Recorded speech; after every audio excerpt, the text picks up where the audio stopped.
ಯಾಕೆಂದ್ರೆ ಕೋಲಾರ ಜಿಲ್ಲೆ ಜನತೆ ಮಲ್ಲೇಶ್ ಬಾಬುನ ಗೆಲ್ಲಿಸಿದ್ದೀರಿ. ನಿಮ್ಮ ಋಣ ನಮ್ಮ ತಲೆ ಮೇಲಿದೆ.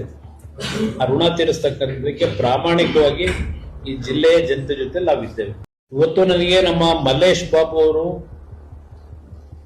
ರಿಕ್ವೆಸ್ಟ್ ಮಾಡ್ತಾ ಇದ್ದಾರೆ, ಏನಾದ್ರೂ ಮಾಡಿ ಕೃಷ್ಣಾ ನದಿ ನೀರನ್ನ ಒಂದು 10 TMC ಆಂಧ್ರ ಪ್ರದೇಶದವರಿಗಾಗಲೇ ನಮ್ಮ ಬಾರ್ಡರ್ ವರೆಗೂ ಅವರ ಒಂದು ಜಿಲ್ಲೆಗಳಿಗೆ ನೀರು ತಂದಿದ್ದಾರೆ. ಅದರಲ್ಲೇ ಒಂದು ಕಾರ್ಯಕ್ರಮದ ಹೆಸರು ಬೇರೆ ಒಂದಿದೆ, HNSS ಏನೋ ಇದು ಎರಡು ಒಂದು ಯೋಜನೆ ಆಂಧ್ರದವರು ಮಾಡಿದ್ದಾರೆ.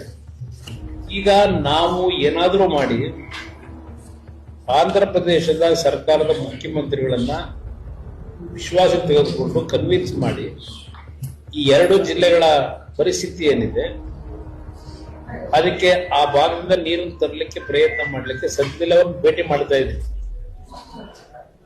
ಅವರ ಒಂದು ಬೇಡಿಕೆ ನನ್ನ ಇಲಾಖೆನಲ್ಲಿ ಏನು RINL ಪ್ಲಾಂಟ್ ಇತ್ತು ವೈಜಾಗ್ನಲ್ಲಿ, ಇದನ್ನ ಸಂಪೂರ್ಣ ನಿಲ್ಲಿಸಿದ್ರು.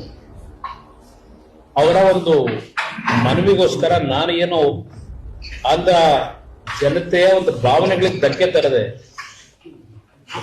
ಆ ಒಂದು ಕಾರ್ಖಾನೆ ಪುನರ್ ಪ್ರಾರಂಭ ಮಾಡ್ತಕ್ಕಂಥದಕ್ಕೆ ಅವರ ಒಂದು ಸಹಕಾರದಲ್ಲಿದೆ. ಏನ್ ಮಾಡಿದ್ದೇವೆ ಒಂದು ವಿಶ್ವಾಸದಲ್ಲಿ ಆ ಭಾಗದಲ್ಲಿ ನಾವು ಹೆಚ್ಚಿನ ನೀರು ಇರ್ತಕ್ಕಂಥ ಏನ್ ನಮಗೆ ಇನ್ನು ಟ್ರಿಬ್ಯುನಲ್ನ ತೀರ್ಪೇನಾಗಿದೆ 178 TMC ನೀರು ಉಪಯೋಗ ಮಾಡ್ಕೊಳಕ್ ಅವಕಾಶ ಇದೆ. ಒಂದು 10 TMC ಉತ್ತರ ಕರ್ನಾಟಕದ ಜನತೆಯಲ್ಲೂ ರಿಕ್ವೆಸ್ಟ್ ಮಾಡಿದ್ರೆ ಅದಿನ್ನೊಂದು ರಾಜಕೀಯ ಮಾಡ್ಬಿಡ್ತಾರೆ. ಇಲ್ಲಿ ನೀರು ಅಲ್ಲಿಗೆ ಯಾಕೆ ತಗೊಂಡು ಹೋಗ್ತೀನಿ ಅಂತ ಅದನ್ನು ಬೇಕಾದ್ರೆ ಇವತ್ತು ರಾಜಕೀಯ ಮಟ್ಟಕ್ಕೆ ಬಂದಿದೆ. ಅವ್ರನ್ನೂ ವಿಶ್ವಾಸಕ್ಕೆ ತಗೊಂಡು ಅಲ್ಲಿಂದ ತಂದ್ರೆ 2 ಜಿಲ್ಲೆಗಳನ್ನ ಉಳಿಸ್ಲಿಕ್ಕೆ ಸಾಧ್ಯ ಅಂತಕ್ಕಂಥದ್ದು ಕೆಲವು ನೀರಾವರಿ ತಜ್ಞರು ಹೇಳ್ತಾ ಇರ್ತಕ್ಕಂಥದ್ದು ಮೂವ್ ಮಾಡ್ತಾ ಇದ್ದೇವೆ. ಎಷ್ಟು ಮಟ್ಟಿಗೆ ನಾವು ಯಶಸ್ಸು ಕಾಣ್ತೀವಿ ಅನ್ನೋದನ್ನ ನಾವು ಈಗ ಹೇಳಲಿಕ್ಕೆ ಹೋಗಲ್ಲ. ನಮ್ಮ ಜವಾಬ್ದಾರಿಯನ್ನ ಪ್ರಾಮಾಣಿಕವಾಗಿ ನಿರ್ವಹಿಸಬೇಕು ಅಂತಕ್ಕಂಥ ತೀರ್ಮಾನ ಇದೆ.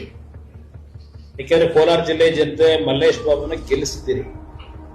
ನಿಮ್ಮ ಋಣ ನಮ್ಮ ತಲೆ ಮೇಲಿದೆ. ಆ ಋಣ ತೀರಿಸ್ತಕ್ಕಂಥದಕ್ಕೆ ಪ್ರಾಮಾಣಿಕವಾಗಿ ಈ ಜಿಲ್ಲೆಯ ಜನತೆ ಜೊತೆ ನಾವಿದ್ದೇವೆ. ಯಾವುದೇ ಕಾರಣಕ್ಕೂ ಮರೆಯತಕ್ಕಂಥವ್ರು. KGF ವಿಷಯದಲ್ಲಿ ಪದೇ ಏನಾದರೂ ಅಲ್ಲಿಗೆ ಒಂದು ಹೊಸದಾಗಿ ಯೋಜನೆ ತರಬೇಕು ಅಂತಕ್ಕಂಥದ್ದು ಮಲ್ಲೇಶ್ ಬಾಬು ಅವರ ಚಿಂತನೆಯೂ ಏನಿದೆ. ನಾನು ಹಲವಾರು ರೀತಿಯಲ್ಲಿ ವರ್ಕೌಟ್ ಮಾಡ್ಲಿಕ್ಕೆ ಪ್ರಯತ್ನ ಪಡ್ತಾ ಇದ್ದೇನೆ, ಏನ್ ಮಾಡ್ಬೋದು ಅಂತಕ್ಕಂಥ. ಇತ್ತೀಚೆಗೆ ನದಿ ಲಿಂಕ್ನ ಒಂದು ಯೋಜನೆ ಅಂತೇಳಿ ಘೋಷಣೆ ಮಾಡೋದಲ್ಲ, ಇಂಟರ್ಲಿಂಕ್, ಅದರಲ್ಲಿ ಅದು ತರಲಿಲ್ಲ ಇಂಟರ್ಲಿಂಕ್ ನಲ್ಲಿ. ಅದರಿಂದ ಇದು ಒಂದು ಮನವಿ ಮುಖಾಂತರವೇ ಒಂದು ವಿಶ್ವಾಸದಲ್ಲಿ ಇವತ್ತು ನಾವು ತರಲಿಕ್ಕೆ ಅವಕಾಶ ಎಲ್ಲಿದೆ ಅಂದ್ರೆ ಬೆನ್ನಾರ್ದಿಗೆ ನಾಳೆ ಬೆಳಗ್ಗೆ ತೀರ್ಮಾನ ಆಗಲ್ಲ. ಹಂಚಿಗೆ ಈಗ ಮತ್ತೆ ನಾವು ಕೇಳಿದ್ರು ಟೈಮ್ ತಗೊಳತ್ತೆ. ಆ ಹಿನ್ನೆಲೆ ಒಳಗೆ ಇದಕ್ಕೆ ನಾವು ಏನೋ ಒಂದು ಮಾಡ್ಲಿಕ್ಕೆ ಸಾಧ್ಯ